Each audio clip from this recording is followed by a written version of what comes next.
கர்த்தருடைய ஊழியக்காரர்கள் ஒவ்வொருவரும் அமர்ந்து நிதானமாக தியானிக்க வேண்டிய ஒரு வேத பகுதி 1 கொரிந்தியர் 9ஆம் அதிகாரம். இந்த அதிகாரத்தில் 27 வசனங்கள் உள்ளன. அதை 5 பிரிவுகளாக பிரிக்கலாம். வசனம் 1 முதல் 6 வசனங்கள் ஒரு ஊழியக்காரனுடைய அதிகாரம் குறித்து பேசுகிறது. வசனம் 7 முதல் 14 ஒரு ஊழியக்காரனின் உரிமைகள் குறித்து பேசுகிறது. வசனம் 15 முதல் 18 ஒரு ஊழியக்காரனின் கடமைகள் மற்றும் பொறுப்புகள் குறித்து உபதேசிக்கிறது.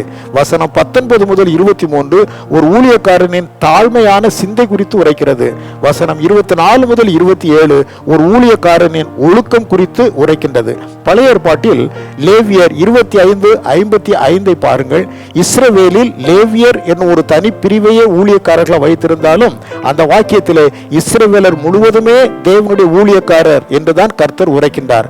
பழைய ஏற்பாட்டில் அப்படியானால் புதிய ஏற்பாட்டில் எத்தனை அதிகம்! நாம் அனைவரும் கர்த்தரின் ஊழியர்களே.